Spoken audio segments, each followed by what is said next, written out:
तो चलो चालू करते हैं अपन, ठीक है। तो पिछले वीडियो में अपन लोग क्या क्या देख लिए थे? सैंपल कलेक्शन, डायग्नोसिस, डीडीसी मतलब डाइजेशन, डिकंटामिनेशन, कंसंट्रेशन और माइक्रोस्कोपी, ये सब देख लिए थे। इसमें हम लोग क्या क्या देख रहे होंगे? कल्चर, कल्चर में ग्रो करके कल्चर को आइडेंटिफाई कैसे करते हैं, और लास्ट में एमएनसी वाला मतलब क्या, मॉलिक्यूलर मेथड लगा देंगे अपन लोग, ठीक है ना। तो देखो, जो कल्चर होता है ना, उसको हम लोग क्या कहते हैं? गोल्ड स्टैंडर्ड कहते हैं। गोल्ड स्टैंडर्ड क्यों? क्योंकि इसमें जो तीनों वहाँ के डिसएडवांटेज थे, उसको एडवांटेज में कन्वर्ट कर दिया गया है। मतलब कि वहाँ का डिसएडवांटेज क्या था? सेंसिटिविटी, तो यहाँ पे सेंसिटिविटी प्रेजेंट होता है। वहाँ पे वायबिलिटी नहीं डिटेक्ट कर पा रहा था, यहाँ पे डिटेक्ट कर ले रहा है। और यहाँ पे एडिशनली ससेप्टिबिलिटी को भी डिटेक्ट कर ले रहा है। ससेप्टिबिलिटी मतलब क्या? ड्रग डिटेक्शन में हेल्प कर देता है ये, सिंपल। तो देखो, ये दो टाइप का होता है, एक सॉलिड और एक लिक्विड। सॉलिड कल्चर को हम लोग क्या बोलेंगे? आइंस्टाइन से याद कर सकते हैं, लॉन्स्टीन, जेंसन, मीडिया, सिंपल। और लिक्विड वाला की याद करें, तो लिक्विड बाद में याद करेंगे। तो ये सॉलिड वाले को हम लोग क्या करेंगे? एल जी मीडिया मतलब क्या? लॉन्स्टीन, जेंसन, मीडिया। इसमें क्या है, इसको एन टी ई पी ने भी रिकमेंड किया। एन टी ई पी मतलब क्या? National tuberculosis elimination programme, simple. तो देखो, ये हो गया एन टी ई पी। तो इसका क्या कंपोजिशन क्या होता है बेसिकली? एक प्लेट लो ग्रीन कलर का, ठीक है ना। तो ग्रीन कलर का प्लेट का नाम क्या है? मेलेचाइट ग्रीन। उसके ऊपर हम लोग ने अंडा डाला, मतलब क्या? Hence coagulated egg. और फिर नमक स्प्रिंकल किया गया, मतलब क्या? मिनरल सॉल्ट, वही यहाँ पे दिया है। अब उन लोगों ने मेलेचाइट ग्रीन का प्लेट लिया, उसके ऊपर के अंडे को फोड़ के डाला, मतलब क्या? हेंस कोएगुलेटेड एग, और फिर नमक स्प्रिंकल कर दिया, मतलब मिनरल सॉल्ट। इसका कंपोजिशन होता है। तो इसको हम लोग 6 से 8 वीक के लिए इनोकुलेट करके छोड़ देते हैं, क्योंकि इसका स्लो ग्रोइंग नेचर है, तो धीरे धीरे कॉलोनी फॉर्म होता है। अब किस बेसिस, कौन सा कॉलोनी फॉर्म हो रहा है उस बेसिस पे? अगर रफ, टफ, बफ, एफ एफ एफ आ रहा होगा, तो रफ, टफ, बफ कॉलोनी बन रहा है, तो क्या है? Mycobacterium tuberculosis. और इसका जस्ट उल्टा, मतलब रफ का उल्टा क्या? स्मूथ। टफ का उल्टा मतलब क्या?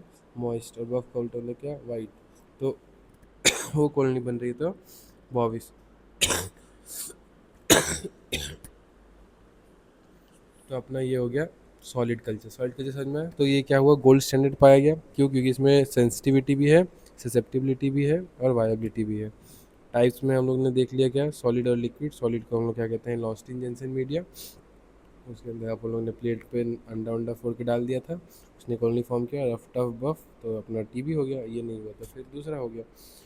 तो देखो, अब लिक्विड पे आते हैं, तो ऑटोमेटेड लिक्विड कल्चर। तो इसमें क्या होता है बेसिकली? जो हम लोग ब्रॉथ का इस्तेमाल करते हैं, जो लिक्विड मीडिया का इस्तेमाल करते हैं, वो कौन सा होता है? देखो, वन पीस में एक ब्रूक का करेक्टर होता है, उसी से यूज किया गया है। Middlebrook 7H9 media. कौन सा? Middlebrook 7H9 media. किससे निकाला गया है? ब्रूक से। इसको हम लोगों ने किससे? आइंस्टाइन से याद किया था, लॉन्स्टेन, लॉन्स्टीन, जेंसन, मीडिया। इसको हम लोग ने ब्रूक से याद किया, मिडिल ब्रूक 7H9 मीडिया, ठीक है ना। तो देखो, ये जो ब्रॉथ है ना, उसमें पॉजिटिव नेगेटिव रिजल्ट कितने 6 से 8 वीक लग रहा था ना। इसमें 3 से 4 वीक में ही पता चल जाता है, पॉजिटिव अगर है तो।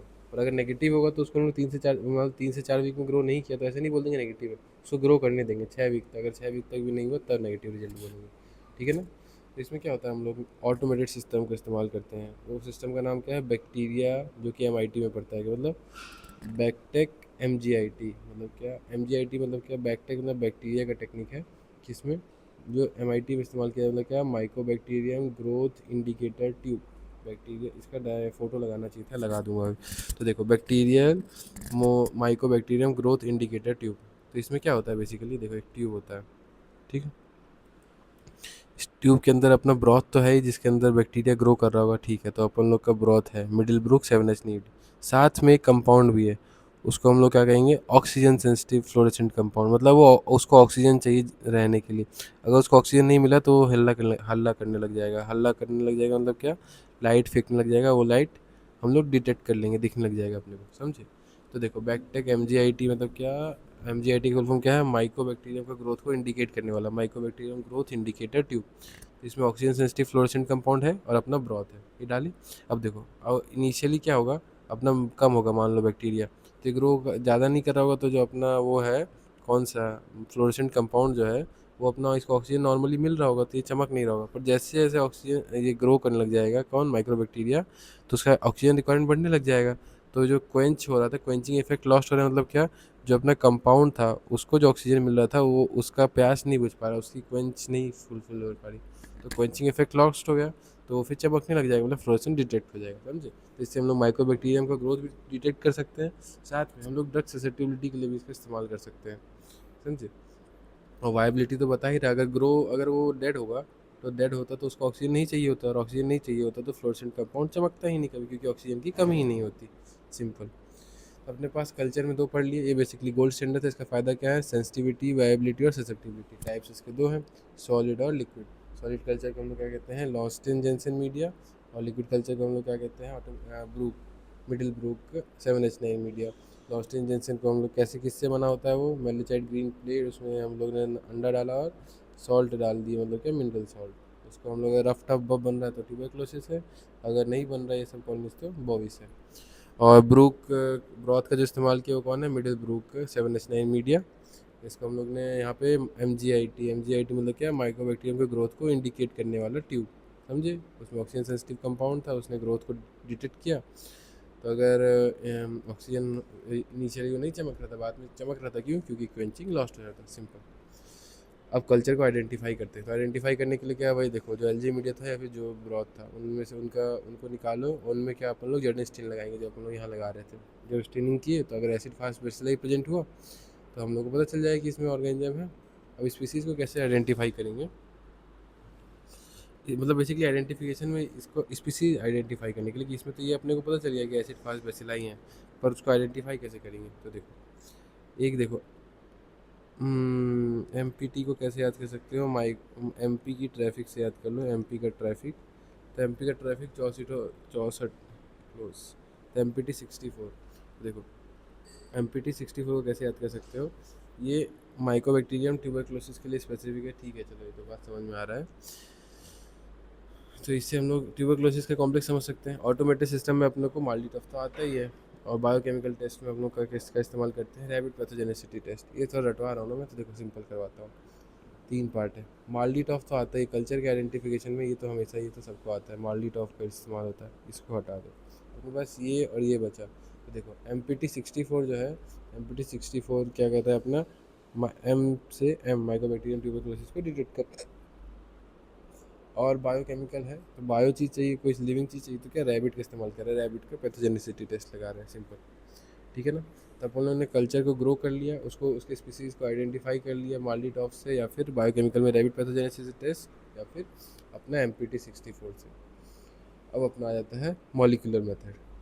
तो मॉलिकुलर वही पॉलीमरेज चेन रिएक्शन क्या होता है, नाम भी समझो, पॉलीमरेज मतलब क्या है, डीएनए पॉलीमरेज का इस्तेमाल कर रहे होंगे, और एक सिंगल डीएनए स्ट्रैंड को मल्टीपल में कन्वर्ट कर रहे होंगे, सिंपल। तो वही है, यहाँ पे पीसीआर का इस्तेमाल कर रहे हैं। तो ये कौन सा पीसीआर है, नेस्ट से याद कर लो, नेस्टेड पीसीआर है। तो ये किसको टारगेट कर रहा होगा, एक जिन को याद कर लो, कम से कम सारे ना भी याद हो तो। देखो MPT 64 तो अभी पढ़ के आए हम लोग, एमपी का ट्रैफिक। दूसरा क्या है यहाँ पे, ISI से याद कर लो, IS6110 जीन, ठीक है ना, इनका इस्तेमाल हो रहा है। और तो इन जिन को याद करो ना करो तुम्हारे ऊपर है, 38 और 65 किलो डाल्टन जीन वाला, ठीक है।